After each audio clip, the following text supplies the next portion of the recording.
बरोबर आहे. कार्यक्रम सुरू व्हायला थोडाच वेळ राहिलेला आहे आणि मी पळून आलेलो आहे.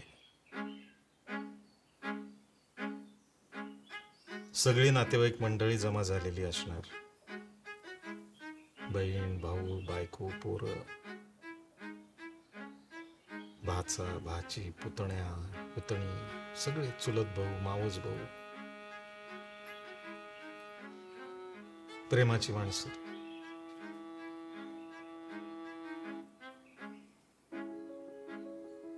शोधाशोध सुरू झाली असेल, मी दिसत नाही म्हटल्यावरती.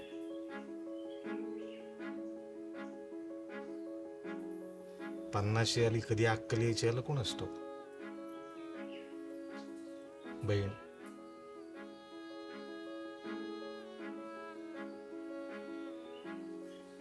वाढदिवस,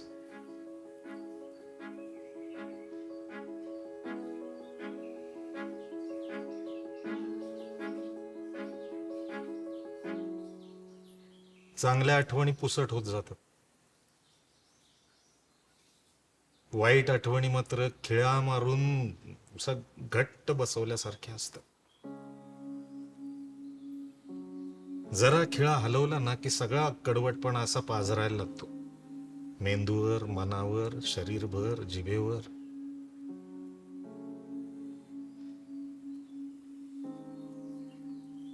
मग पुढचे काही दिवस त्याच्यामध्ये जातात. एकटं एकटं राहावंसं वाटतं. चिडचिड सुरू होते. बारीक बारीक आवाजाचा त्रास होतो. कोणाला भेटावं असं वाटत नाही. ते शीतकाल समाधी, उष्णकाल समाधी, अस्वलाचं असतं ना, तसंच काहीसं.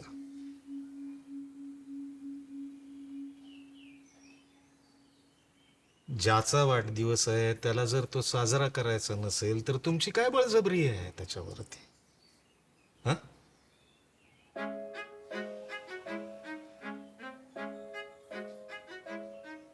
मला तर वाढदिवस म्हटलं की 8 दिवस आधीच टेन्शन यायला सुरुवात होते.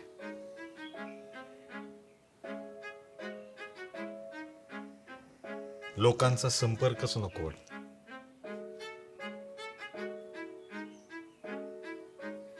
सोशल मीडिया अकाउंट बंद करून टाकतो. 2 दिवस आधी फोन बंद. मेसेज तर बघत सुद्धा नाही मी. केवढा वेळ आहे आपल्या इथे लोकांकडे.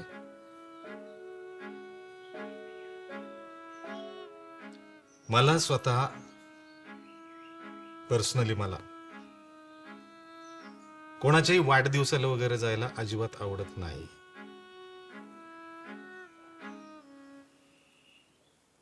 लग्न, बारशी, वाढदिवस, कोणाचं मरण, ही आमची खाजगी बाब आहे. ती खाजगीच राहू द्या. त्याला कोणत्याही पद्धतीचं सार्वजनिक स्वरूप येऊ देता कामा नये असं माझं ठाम मत आहे.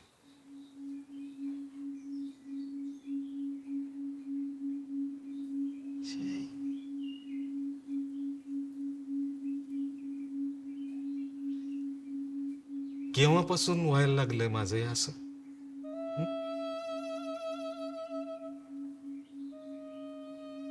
प्रश्न पडतो मला वारंवार.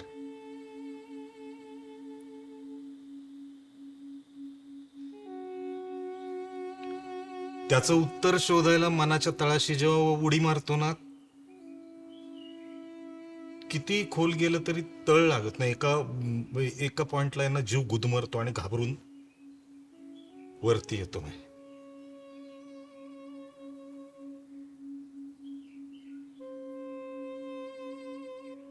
कधीपासून होते.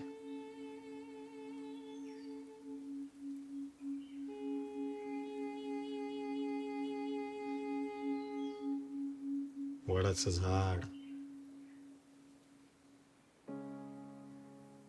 साठलेला काळोख,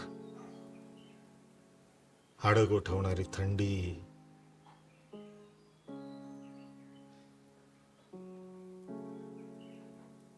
फरशीवर काय झोपलाय रे? उठ. गारठा भरेल अंगात, उठ. उठ फरशीवर हम्म, हम्म. कोणीतरी 2 हातांनी उचलून मला गादीवरती ठेवतंय.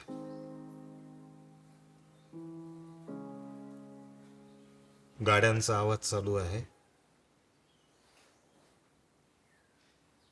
70-80 डब्याची एक मालगाडी चालली आहे बहुधा. धधक धधक धधक. आवाज येतोय. काठवट, काठवटात भाकरी थापल्याचा आवाज. तव्यावरच्या भाकरीवरती पाण्याचा हात फिरवल्यानंतर येणारा चार्र दिशे आवाज. कोळशाचा वास.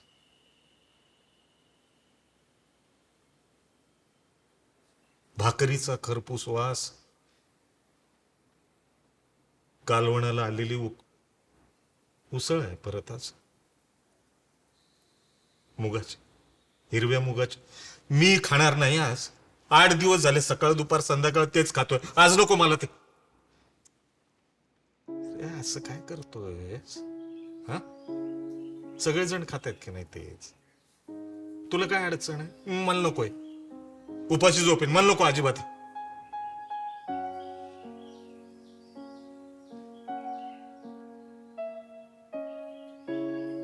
फॅब्रिकेशनचं वर्कशॉप.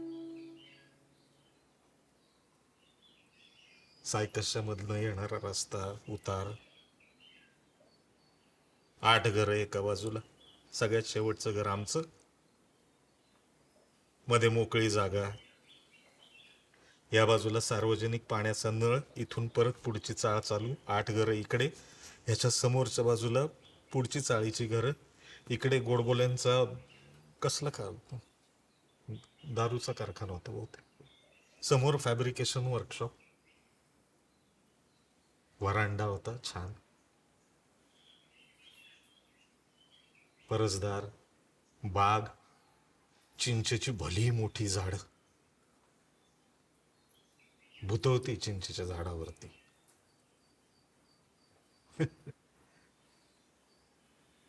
थंडीमध्ये असं धुकं जमलं ना का त्या चिंचेच्या झाडाच्या पानामध्ये असे वेगवेगळे आकार दिसायचे. त्यालाच आम्ही भूत म्हणायचो. जो मोठाले बुंदे होते. 6-6 माणसांच्या कवळ्यात येणार नाहीत असे. मध्यमवर्गीय कुटुंब राहायची सगळी.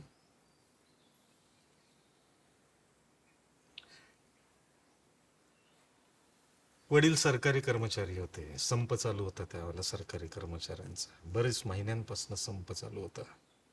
खाण्याची आबाळ नव्हती अगदीच, पण पाहिजे ते खायला मिळत नव्हतं ना. वयच असं होतं ना. चटपटीत काहीतरी खायला लागायचं. दररोज मुगाचं कालवण भाकरी म्हटल्यानंतर तर डोकंच फिरलेलं होतं. अरे 2 दिवसानंतर चपाती करूयात ना आपण. भातही करते. दूध थोडंसं आटवून त्याच्यात साखर टाकून देते. मग तर झालं. आत्ता खा हे. मला नको. तू आहे ना मार खायला आलास. हा, बाकीचे 2 जण नाही मुकाट्याने खाते. तुला काय अडचण आहे? दरवेळेच आहे तुझं.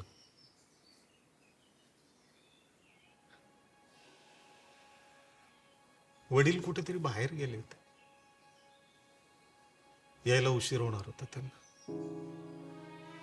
पौर्णिमेचा दिवस होता. उजेड होता. पौर्णिमा नाही, अलीकडे पलीकडे काहीतरी असेल, पण उजेड होता. मला आठवतंय उजेड होता त्या दिवशी. सोडियम वेपरचे दिवे बसलेले नव्हते तोपर्यंत. तो पिवळसर असा आजारी उजेड त्यावेळेला पसरलेला नव्हता कुठेही. डिप्रेशन येणारा उजेड. पौर्णिमा, थंडीचे दिवस होते. थंडीचे दिवस होते. वाढदिवस ही संकल्पना म्हणजे वाढदिवस होत होते, नाही असं नाही. ओवाळलं जायचं, ताटामध्ये रुपया पडायचा. मग तो रुपया खर्च करायची आपल्याला मग तशी मुभा नसायची. तो परत ठेवला जायचा. पुढच्या वाढदिवसाला तोच पुन्हा वापरला जायचा. बहिणीच्या वाढदिवसाला येतोच, भावाच्या वाढदिवसाला येतोच.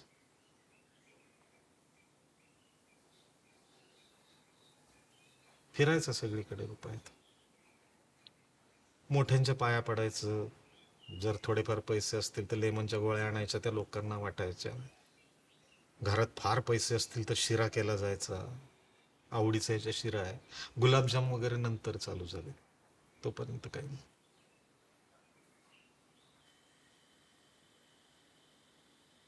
केक तर कसा असतो कैक वर्षात पाहिले, म्हणजे पाहिलेलंच नव्हतं, माहितही नव्हतं काय असतं.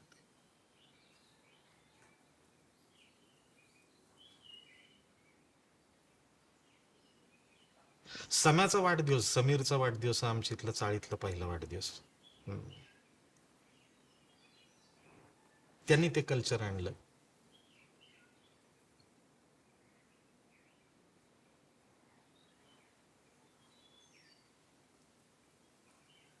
मी नाही जेवणार.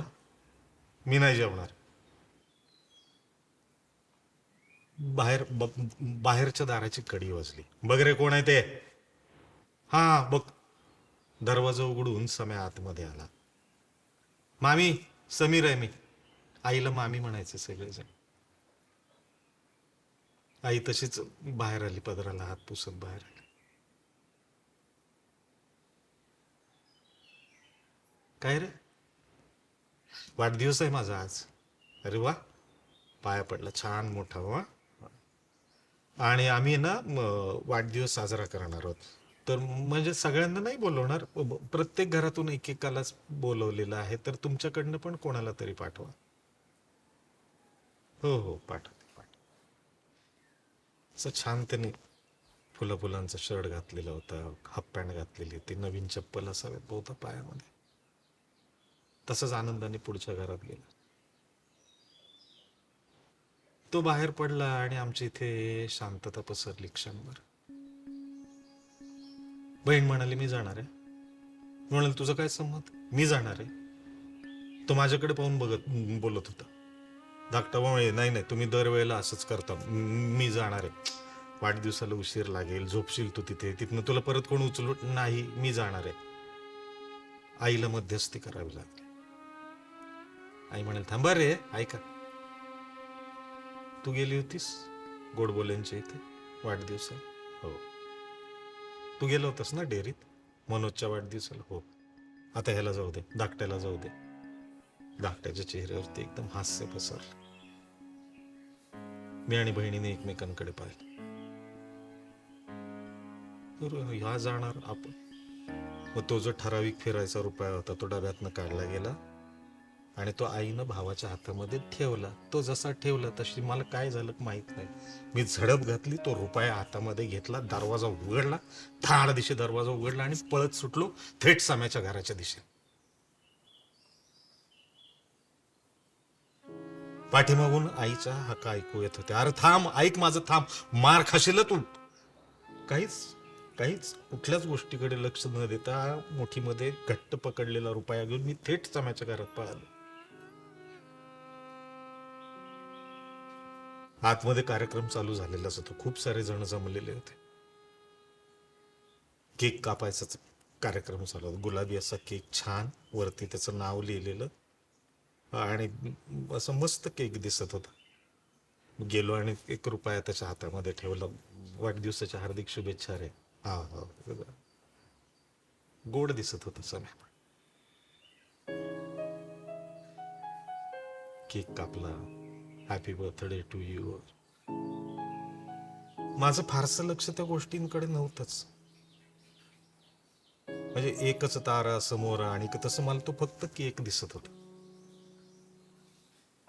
भानावर आलो तेव्हा माझ्या असं लक्षात आलं की अरे पुऱ्यांचा पण वास येतोय, घमघमाट पसरलाय सगळीकडे.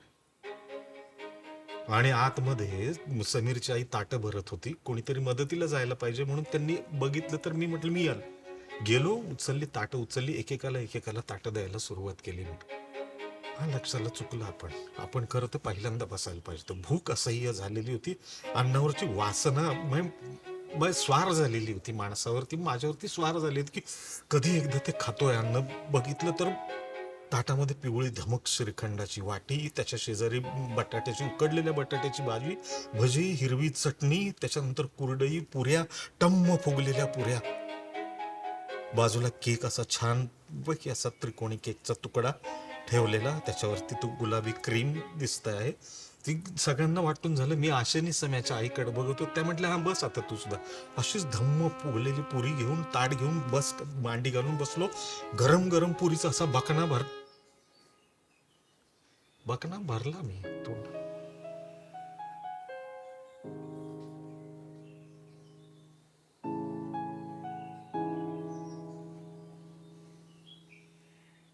आठवणी माणसापासून ना लांब पडतात.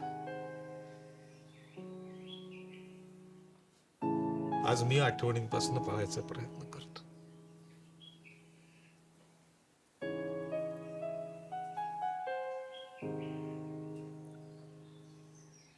पुरीचा बकणा भरला आणि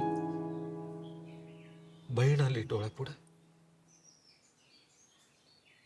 गोडबोल्यांच्यात वाढदिवसाला जेव्हा गेली होती तेव्हा खिचडीची वाटी उलटी अशी उपडी फ्रॉक फ्रॉक मध्ये टाकून आणली होती, तेलकट झालेल्या डागावरनं.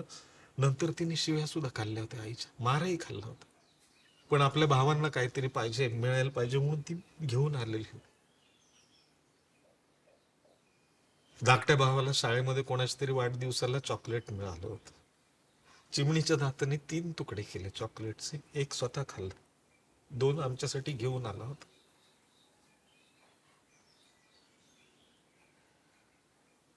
शरम शरम वाटली मला.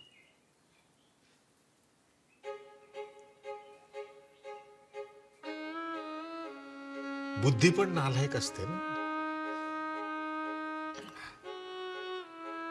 नाही त्यावेळेला बरोबर अशा गोष्टी, अशा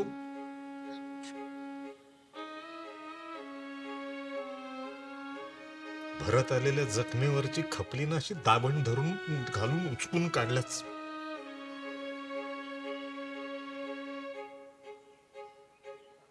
ताट घेऊन उठलो मी. समीरच्या आईला म्हटलं, मी घरी जाऊ घेऊन, उशीर झाला तर आई परत. नजरानजर झाली त्यांची आजूबाजूच्यांची.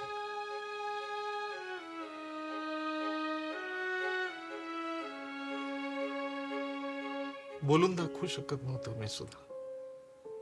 कळत होतं नजरेमध्ये काय. ताट आणा उद्या सकाळी नक्की. हो. तसाच धावत पळत दोन्ही हातामध्ये ताट धरलं. पळत पळत पळत गेलो. दरवाजाच्या इथं ताट खाली ठेवलं. धाड धाड धाड धाड धाड दरवाजा बाजूला. कोणाचाच आवाज नाही आला. आतमध्ये 100% जागे होते. आई म्हणाली, शेवटी तू बाहेरच जेव, बाहेरच झोप, आज तुला मी घरात घेणार नाही.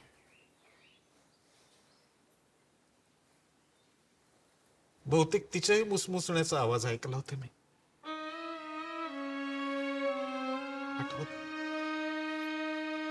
आठवत नाही. तसंच भिंतीला टेकून बसलो.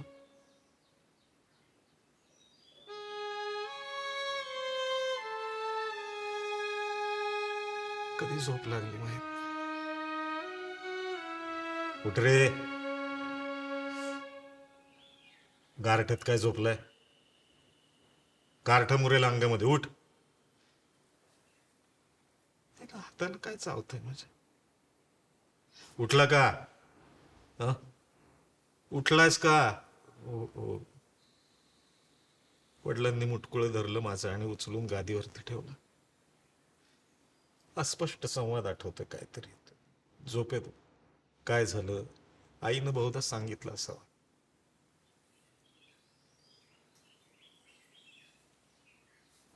या सगळ्या परिस्थितीमध्ये आई वडील स्वतःला कोसण्या व्यतिरिक्त दुसरं काय करू शकणार होते?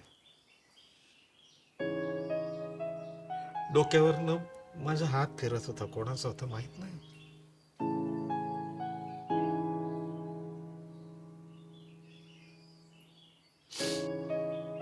सकाळी उठून बघितलं. घरामध्ये शांतता होती सगळी. आई तिचं तिचं काम करत होती. वडील देवपूजेला बसलेले होते. बहीण तिचं तिचं आवरत होती. भाऊ माझ्याकडे बघत होता. बाहेर जाऊन बघितलं ताट तसंच होतं, मुंग्या लागलेल्या होत्या सगळ्या ताटाला.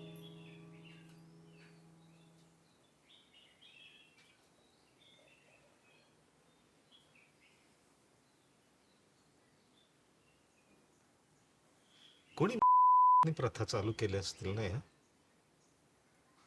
वाढदिवस साजरे करा, यांना घरी बोलवा, लग्न साजरं करा. तर माझं हे खाजगी आहे ना, मला करू देत ना.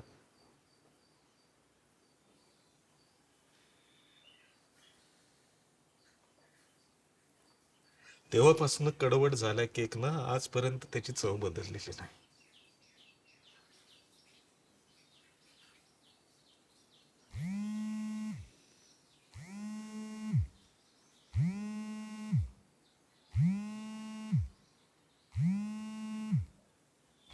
नाही उचलणार मी.